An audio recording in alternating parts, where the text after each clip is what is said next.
السلام علیکم بچوں، آج ہم پانچویں جماعت اسلامیات کی کتاب سے اپنا 7واں سبق شروع کریں گے، ٹھیک ہے۔ باب صوم سیرت طیبہ صلی اللہ علیہ وسلم سے شروع کریں گے، ٹھیک ہے۔ باب صوم میں ہمارے پاس پہلا سبق ہے مواخات، ٹھیک ہے، صفحہ نمبر 22 پہ۔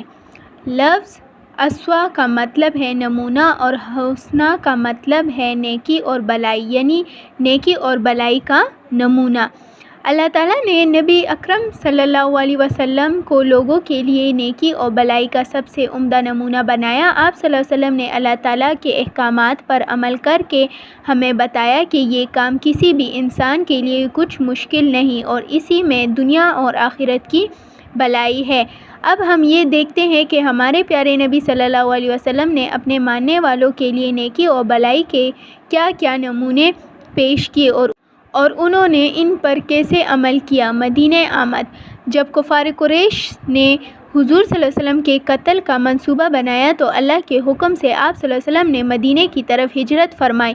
بہت سے صحابہ کرام رضی اللہ عنہم پہلے ہی مدینہ ہجرت کر گئے۔ جو لوگ مکہ سے مدینہ آئے ان کو مہاجر کہا جاتا ہے اور جو اصحاب رضی اللہ عنہم مدینہ ہی میں رہتے تھے ان کو انصار کہتے ہیں۔ انصار نے مہاجرین کے ساتھ بہت اچھا سلوک کیا۔ مدینہ تشریف لانے کے بعد آپ صلی اللہ علیہ وسلم نے اپنے گھر کی تعمیر سے پہلے اللہ تعالیٰ کے گھر کی تعمیر فرمائی۔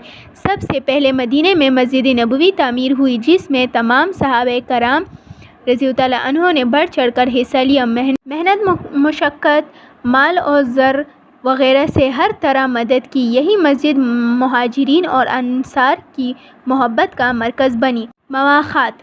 مہاجرین مدینہ میں بالکل نوارد تھے اور مسافرانہ حالات میں تھے۔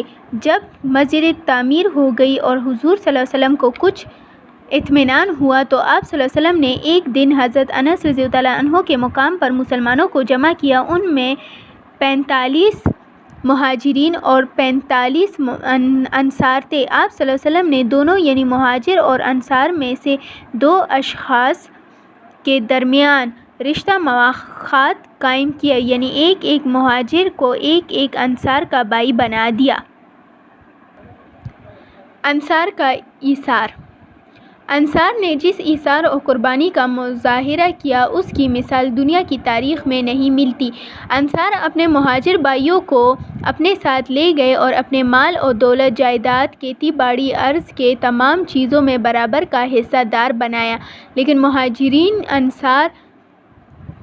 انصار پر بوجھ نہیں بننا چاہتے تھے بلکہ وہ چاہتے تھے کہ اپنی محنت اور کوشش کی بدولت اپنے حالات بہتر بنائیں۔ اس لیے ان مہاجر صحابہ رضی اللہ عنہم نے اپنے انصاری بھائیوں کا شکریہ ادا کرتے ہوئے کہا، ہمیں تو آپ ذریعہ معاش کے سلسلے میں مدد اور رہنمائی کر دیں، یہی آپ کی ہمدردی کا بہترین ثبوت ہوگا۔ انصار کے پاس کھجوروں کے باغات تھے، انہوں نے ان باغات کو بھی اپنے بھائیوں میں تقسیم کرنے کی پیشکش کی، لیکن نبی اکرم صلی اللہ علیہ وسلم نے صرف پیداوار میں سے مہاجرین کو حصہ دلایا۔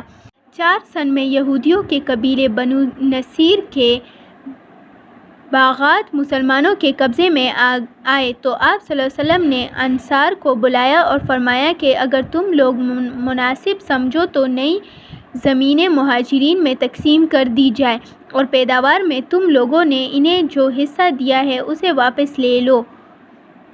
انصار نے کہا کہ ہمارے باغات بھی ان کے پاس رہنے دیے جائیں اور نئی زمینیں بھی انہیں دے دی جائیں۔ مہاجرین نے انصار کو تکلیف نہ دینے کی خاطر محنت کا راستہ اپنایا، چنانچہ زیادہ تر مہاجروں نے تجارت کے ذریعے اپنی روزی کا سامان پیدا کیا۔ اللہ تعالیٰ کو مہاجرین کی ہجرت اور انصار کا ایثار اس قدر پسند آیا کہ اللہ تعالیٰ نے سورۃ الانفال میں خاص طور پر اس کا ذکر کیا ہے۔ والذین آووا ونصروا اولئک بعضهم اولیاء بعض۔ ترجمہ۔ اور جنہوں نے ہجرت کرنے والوں کو جگہ دی اور ان کی مدد کی وہ آپس میں ایک دوسرے کے رفیق ہے۔ ایک اور موقع پر اللہ تعالیٰ نے فرمایا والذین آووا وانصروا اولئک هم المؤمنون حقا لهم مغفرۃ ورزق کریم۔ ترجمہ اور جنہوں نے ہجرت کرنے والوں کو جگہ دی اور ان کی مدد کی، یہی لوگ سچے مسلمان ہیں۔ ان کے لیے اللہ کی راہ بخشش اور عزت کی روزی ہے، یعنی یہ وہ بہترین صلہ ہے جس کے وہ حقدار ہوئے۔ اللہ تعالیٰ نے ان کے مومن ہونے کی خود تصدیق فرمائی اور آخرت کی تمام نعمتیں ان کی نصیب میں لکھ دی۔ آج بھی دنیا میں بہت سی جگہ مسلمان صرف مسلمان ہونے کی پاداش میں ظلم و ستم کا نشانہ بنے ہوئے ہیں۔ یہ مسلمان جب ہجرت کر کے دوسرے ممالک میں جائیں تو اسوۂ رسول صلی اللہ علیہ وسلم کی اطاعت کرتے ہوئے ہمیں ان کی اسی طرح مدد کرنی چاہیے جس طرح انصار مدینہ نے کی۔ مہاجرین کو بھی ان صحابہ کرام رضی اللہ تعالیٰ عنہ کی تقلید کرتے ہوئے خودداری اور غیرت نفس کو اختیار کرنا چاہیے۔ مدد کرنے والے مسلمانوں کا احسن طریقے سے بدلہ اتارنا چاہیے اور انتہائی خوش اخلاقی کے ساتھ پیش آتے ہوئے اپنے پیروں پر کھڑے ہو کر دین الہی یعنی اسلام کی تبلیغ اور ترویج میں حصہ لینا چاہیے۔